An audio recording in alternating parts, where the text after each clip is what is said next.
Tesla chair prepares to sell up to $50 million in stock. I made this video showing how the shares held don't really show up publicly unless you do some digging. This is from almost a year ago, so the numbers will be slightly different because some of them have more options now. Some of them might have sold a little bit. But for example, our Tesla chair at that time owned about 1.677 million shares. So if she still has that exact same amount of stock, that would be equal to $315 million. So if she wants to sell some of that, yeah, I don't have a problem with that. Because most of her wealth is literally in Tesla. And most people that are a bit older, they certainly want to diversify. Ideally though, I would like the Tesla stock sales to not be over 10% per year of the total holdings.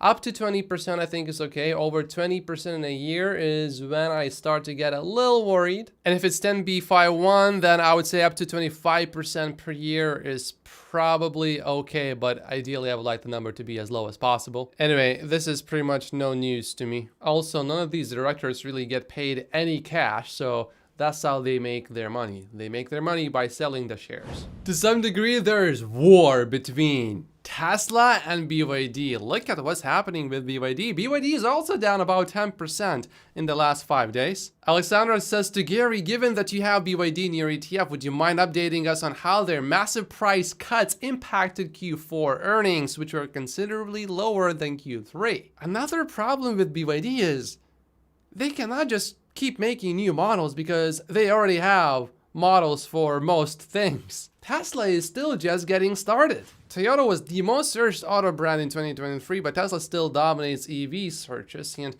Toyota is not going to stay #1 for very long. Tesla is coming for you, Toyota. If Toyota does not get really serious with EVs before Tesla launches its next generation vehicle, Toyota is in deep trouble. A downtrend has been established and it will continue as Tesla and other EV automakers get bigger.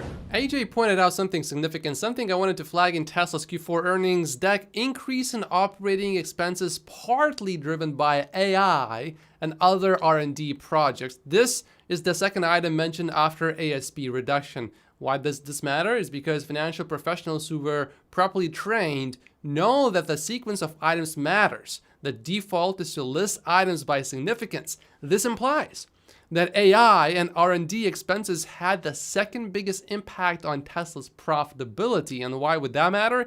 It matters because it shows that Tesla is pushing even harder than ever before for AI and other tech. And of course, we hear Elon talking about it, but it's also good to see that reflect in the numbers. There's not much info, but it seems like the Model 3 Performance could launch in Q2. It will be mass produced at Shanghai, hopefully by the end of March, and the rumor is it will be priced around 400,000 RMB, so that's about 56,000 USD, something like that.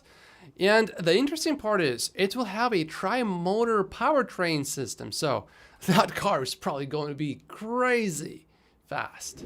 Toyota says it is temporarily suspending shipments of 10 models due to testing irregularities with its diesel engine. Sounds like another major scandal is about to break out. I'll keep an eye on this story. James says it's worth noting that this is the first quarter ever, to the best of my knowledge, where Tesla has run inventory discounts in the US since day one of the quarter. They never ended at the end of Q4. Model S and X discounts appear to be limited to demo cars only, so yeah, these discounts certainly make sense. But Model Y inventory discounts appear to be on brand new vehicles, and Model 3 on only the pre-refresh model. So it seems like there could be some more price cuts for the Model Y later on. Technically it's news, but practically we all expected that Tesla supercharger network would be voted as the best charging network in Europe. Tesla is definitely #1.